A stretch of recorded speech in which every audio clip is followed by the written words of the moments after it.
Mr. President, welcome back to this stage, here in the beautiful Swiss Alps, and we have arranged for you the best sunshine which we can offer. We are pleased that you have chosen to join us again, this time for the opening session of the 50th annual meeting of the World Economic Forum in Davos. It is an honor to host you, Mr. President, on this very special occasion. And you have here in the room and in some overflow rooms, you have really the best of what the global business community can offer, in addition to over 300 representatives from governments.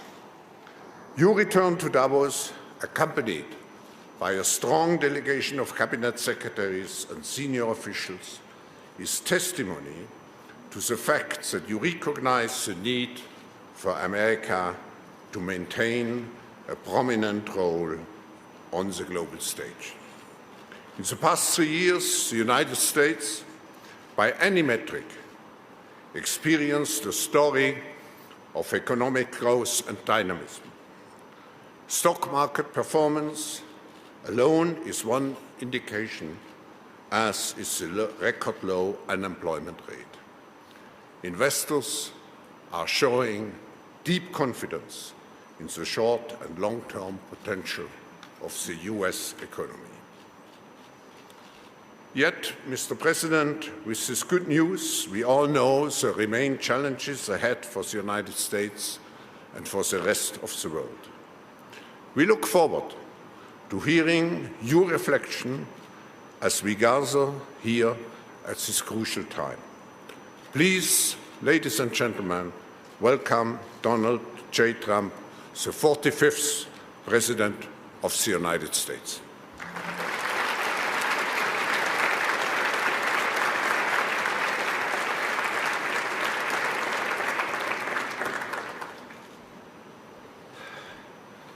Well, thank you very much, Klaus, and very special congratulations on your 50th year hosting the annual meeting of the World Economic Forum, a truly amazing achievement.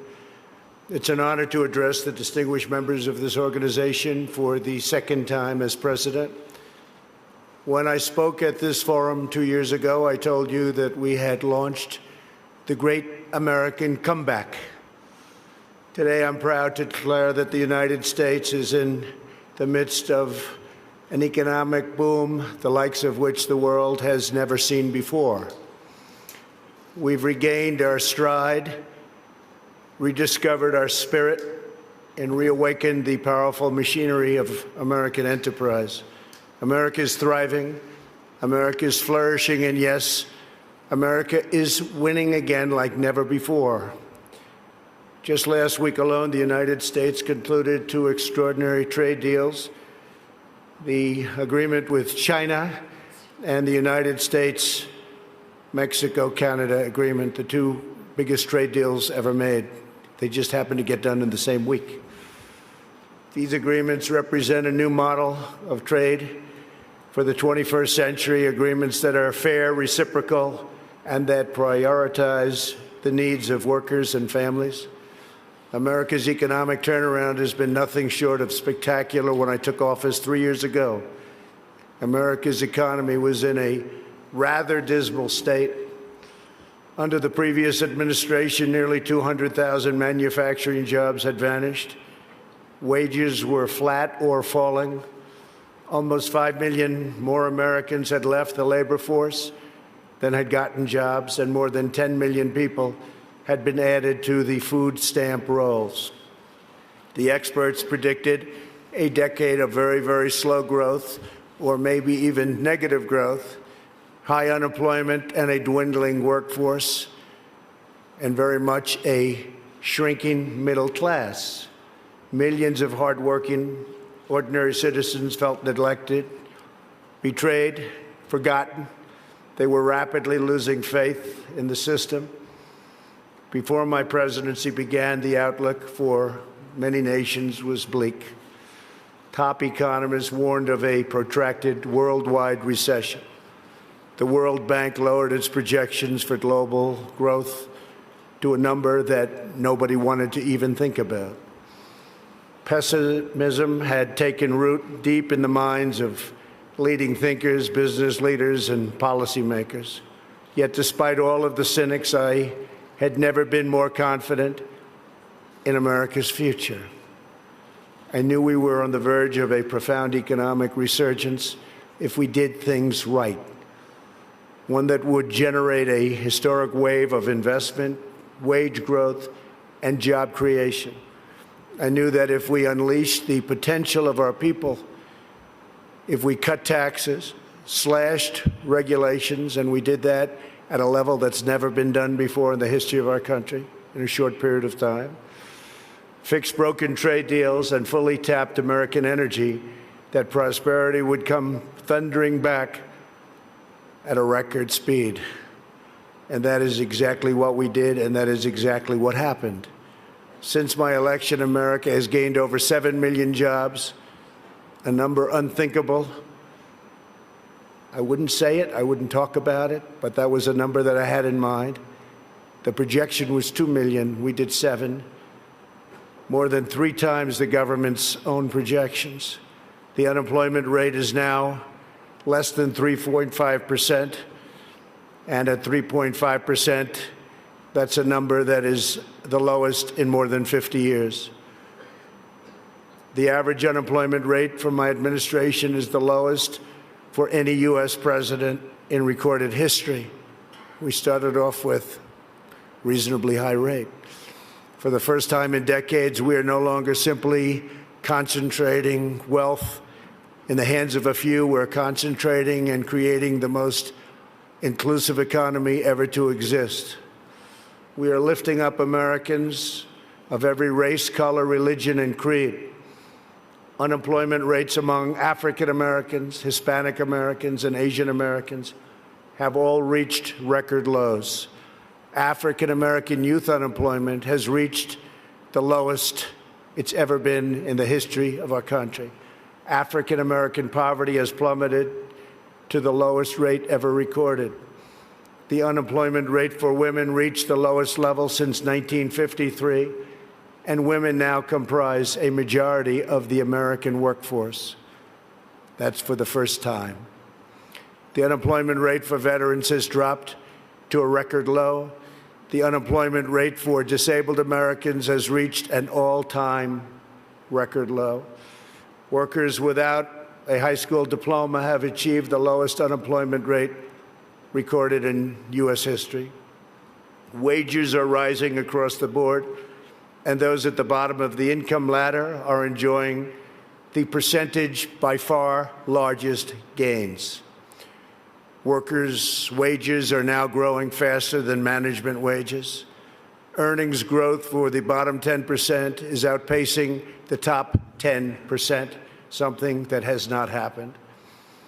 Paychecks for high school graduates are rising faster than for college graduates. Young Americans just entering the workforce are also sharing in America's extraordinary prosperity. Since I took office, more than 2 million millennials have gotten jobs, and their wages have grown by nearly 5% annually, a number that was unthinkable. Nobody would have ever thought it was possible 3 years ago. A record number of Americans between the ages of 25 and 34 are now working. In the 8 years before I took office, over 300,000 working-age people left the workforce. In just 3 years in my administration, 3.5 million people have joined the workforce. 10 million people have been lifted off welfare in less than 3 years. Celebrating the dignity of work is a fundamental pillar of our agenda. This is a blue-collar boom. Since my election, the net worth of the bottom half of wage earners has increased by plus 47%, 3 times faster than the increase for the top 1%. Real median household income is at the highest level ever recorded. The American dream is back, bigger, better, and stronger than ever before. No one is benefiting more than America's middle class. We have created 1.2 million manufacturing and construction jobs, a number also unthinkable. After losing 60,000 factories under the previous two administrations, hard to believe when you hear 60,000 factories. America has now gained, in a very short period of time, 12,000 new factories under my administration, and the number is going up rapidly. We'll be beating the 60,000 number that we lost, except these will be bigger, newer, and the latest. Years of economic stagnation have given way to a roaring geyser of opportunity. U.S. stock markets have soared by more than 50% since my election, adding more than $19 trillion to household wealth and boosting 401ks, pensions, and college savings accounts for millions of hardworking families. And these great numbers are many things, and it's despite the fact that the Fed has raised rates too fast and lowered them too slowly. And even now, as the United States is by far the strongest economic power in the world, it's not even close. It was going to be close, but a lot of good things happened to us and some not so good things happened to certain other places. They're forced to compete, and we compete with nations that are getting negative rates, something very new, meaning they get paid to borrow money, something that I could get used to very quickly. Love that. Got to pay back your loan? Oh, how much am I getting? Nevertheless, we still have the best numbers that we've had in so many different areas. It's a conservative approach, and we have a tremendous upside potential when all of the trade deals and the massive deregulation starts kicking in, which will be during this year, especially toward the end of the year. Those trade deals are starting to kick in already. The regulations are kicking in right now. And I see such tremendous potential for the future. We have not even started because the numbers we're talking about are massive. The time for skepticism is over. People are flowing back into our country. Companies are coming back into our country. Many of you who I know are coming back in with your plants and your factories. Thank you very much. America's newfound prosperity is undeniable, unprecedented, and unmatched anywhere in the world. America achieved this stunning turnaround not by making minor changes to a handful of policies, but by adopting a whole new approach centered entirely on the well-being of the American worker. Every decision we make on taxes, trade, regulation, energy, immigration, education, and more is focused on improving the lives of everyday Americans. We are determined to create the highest standard of living that anyone can imagine. And right now, that's what we're doing for our workers, the highest in the world. And we're determined to ensure that the working and middle class reap the largest gains. A nation's highest duty is to its own citizens. Honoring this truth is the only way to build faith and confidence in the market system. Only when governments put their own citizens first will people be fully invested in their national futures.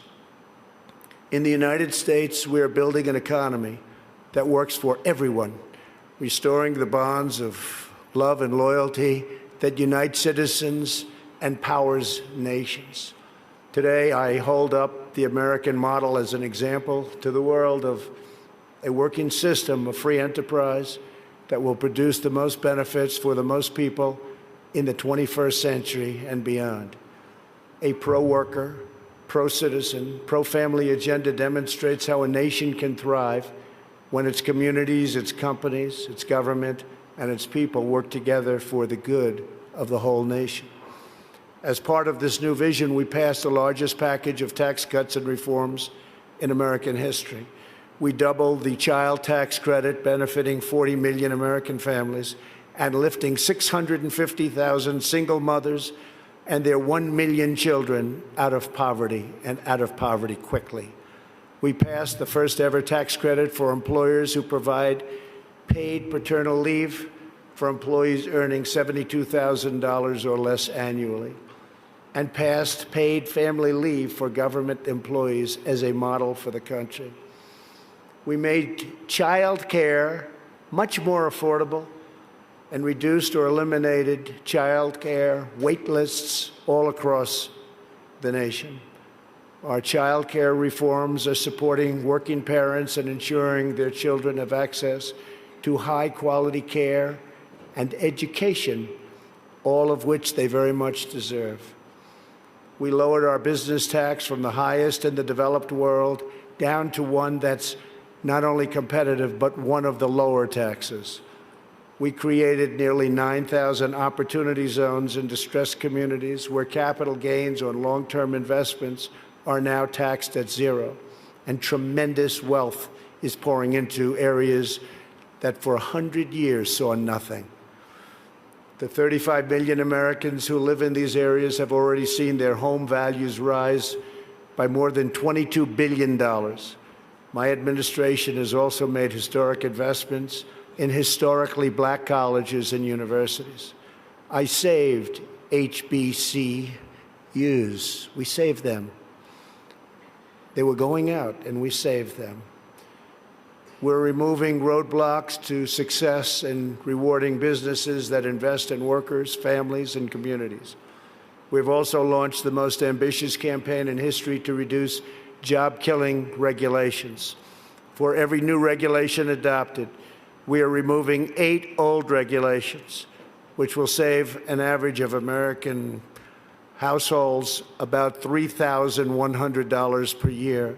It was going to be for every one, we do 2, but we were able to lift that to 8, and we think that's going to go quite a bit higher. We still have a way to go. Today, I urge other nations to follow our example and liberate your citizens from the crushing weight of bureaucracy. With that, you have to run your own countries the way you want. We are also restoring the constitutional rule of law in America, which is essential to our economy, our liberty, and our future. And that's why we've appointed over 190 federal judges, a record, to interpret the law as written. 190 federal judges, think of that, and 2 Supreme Court judges. As a result of our efforts, investment is pouring into our country. In the first half of 2019, the United States attracted nearly 1/4 of all foreign direct investment in the world. Think of that.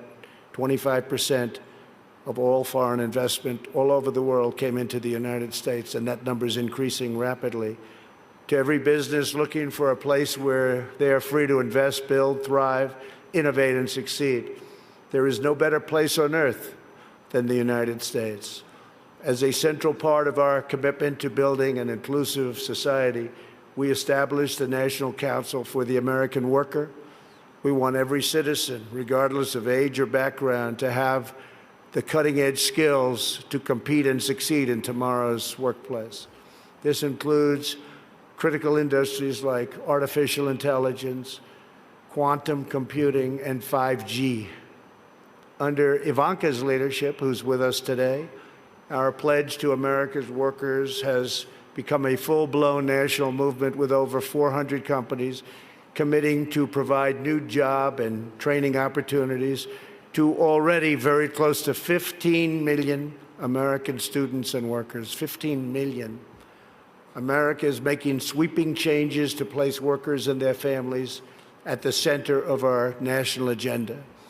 Perhaps the most transformative change of all is on trade reform, where we're addressing chronic problems that have been ignored, tolerated, or enabled for decades. Our leaders did nothing about what happened to us on trade.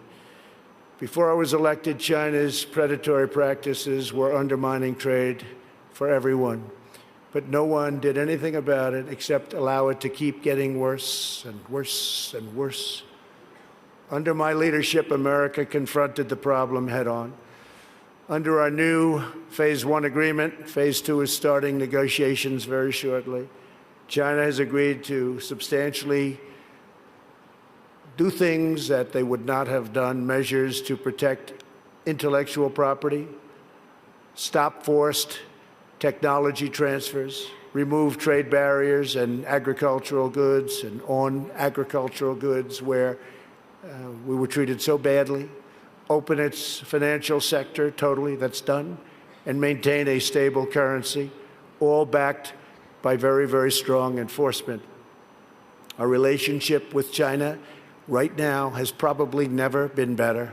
We went through a very rough patch, but it's never, ever been better. My relationship with President Xi is an extraordinary one. He's for China, I'm for the U.S., but other than that, we love each other. Additionally, China will spend an additional $200 billion over 2 years on American services, agriculture and energy, and manufactured goods. So we'll be taking in excess of $200 billion, could be closer to $300 billion when it finishes. But these achievements would not have been possible without the implementation of tariffs, which we had to use, and we're using them on others too. And that is why most of our tariffs on China will remain in place during the Phase 2 negotiations. For the most part, the tariffs have been left, and we're being paid billions and billions of dollars a year as a country. As I mentioned earlier, we ended the NAFTA disaster, one of the worst trade deals ever made, not even close, and replaced it with the incredible new trade deal, the USMCA, that's Mexico and Canada. In the nearly 25 years after NAFTA, the United States lost 1 in 4 manufacturing jobs, including nearly 1 in 4 vehicle manufacturing jobs. It was an incentive to leave the country. The NAFTA agreement exemplified the decades-long failures of the international trading system. The agreement shifted wealth to the hands of a few, promoted massive outsourcing, drove down wages, and shuttered plants and factories by the thousands. The plants would leave our country, make the product, sell it into our country. We ended up with no jobs and no taxes. Would buy other countries' product. That doesn't happen anymore. This is the wreckage that I was elected to clean up. It's probably the reason I ran for president more than any other thing, because I couldn't understand why we were losing all of these jobs to other countries at such a rapid rate. And it got worse and worse, and I think it's probably the primary reason that I ran, but there are other reasons also.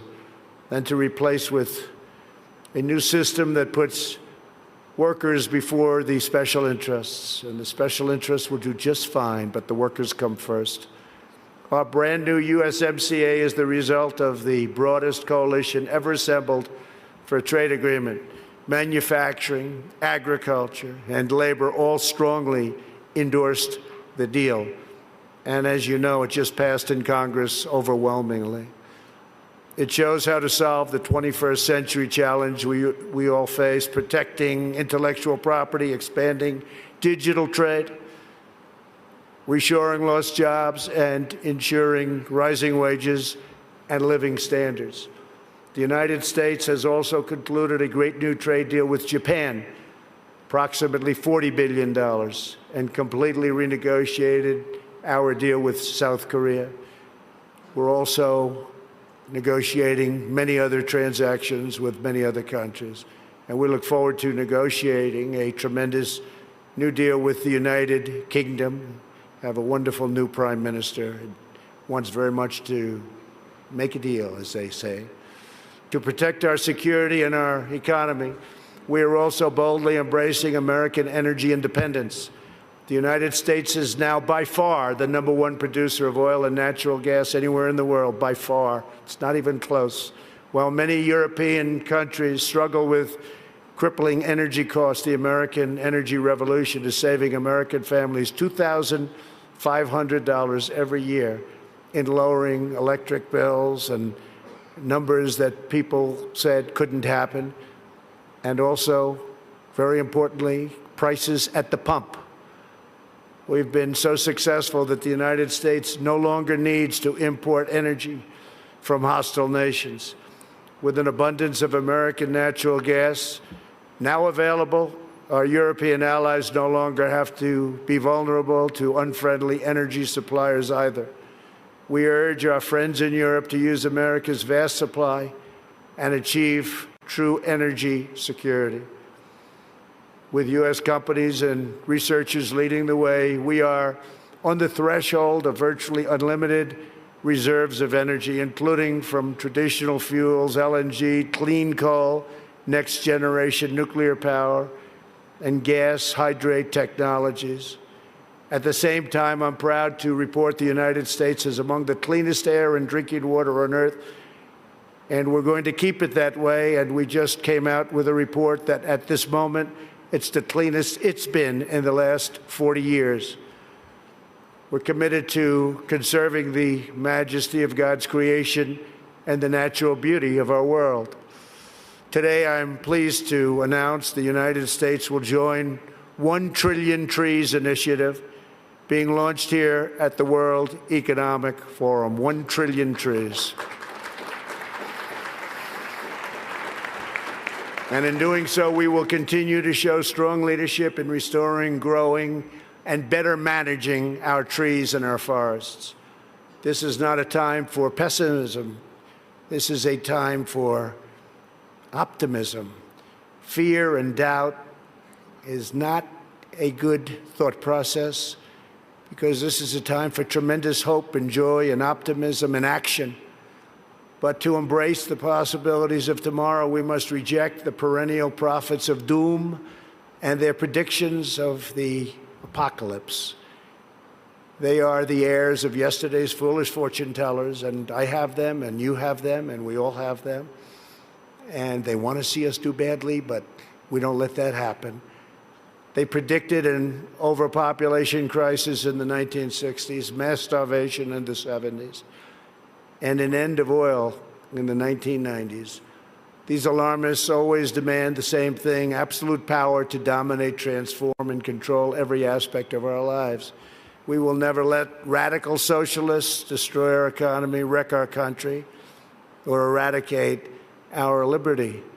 America will always be the proud, strong, and unyielding bastion of freedom. In America, we understand what the pessimists refuse to see: that a growing and vibrant market economy focused on the future lifts the human spirit and excites creativity, strong enough to overcome any challenge by far. The great scientific breakthroughs of the 20th century, from penicillin to high-yield wheat to modern transportation and breakthrough vaccines, have lifted living standards and saved billions of lives around the world. And we're continuing to work on things that you'll be hearing about in the near future, that even today, sitting here right now, you wouldn't believe it's possible, that we have found the answers. You'll be hearing about it, but we have found answers to things that people said would not be possible, certainly not in a very short period of time. But the wonders of the last century will pale in comparison to what today's young innovators will achieve, because they are doing things that nobody thought even feasible to begin. We continue to embrace technology, not to shun it.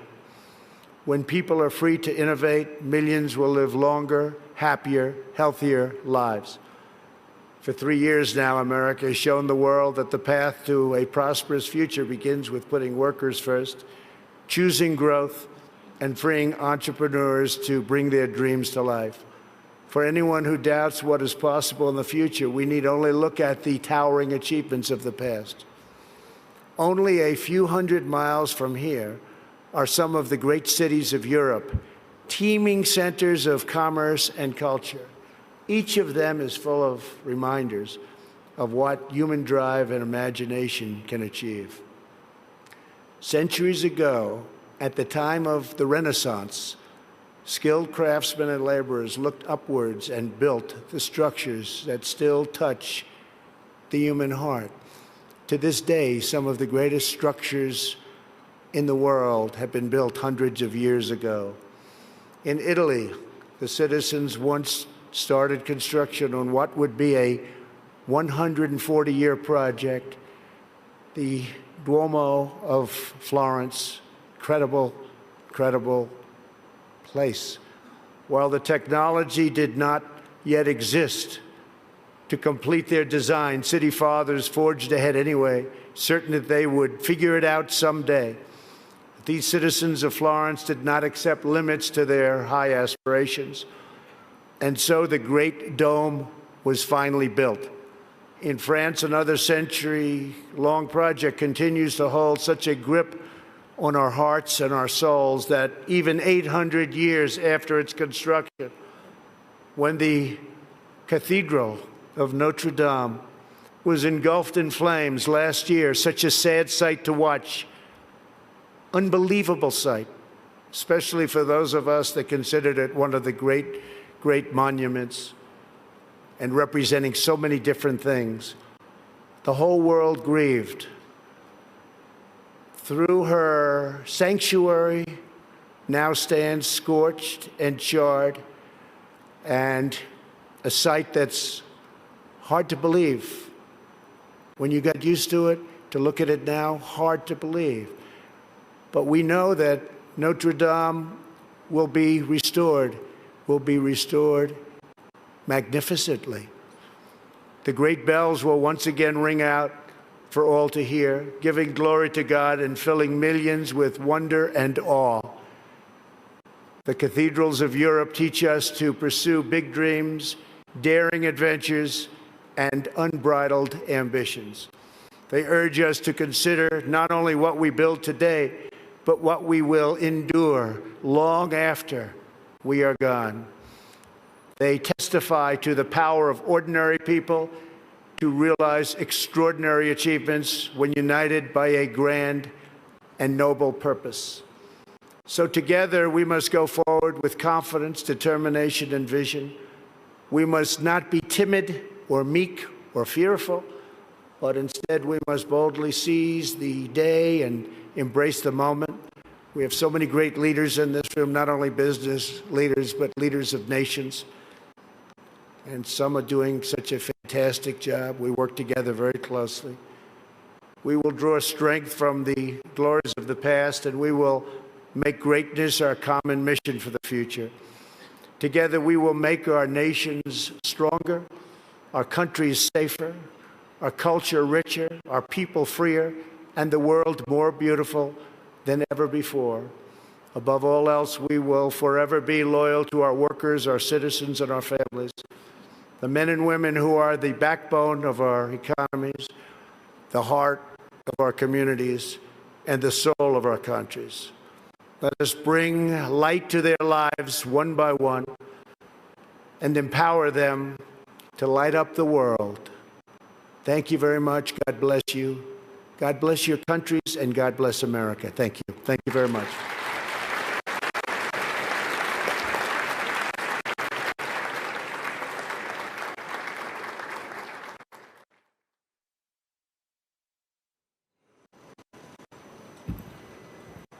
Mr. President, thank you for your speech and congratulations for what you have achieved for your economy, but also for your society. We discuss here very intensively the question of inclusiveness, but all your politics certainly are aiming to create better inclusiveness for the American people.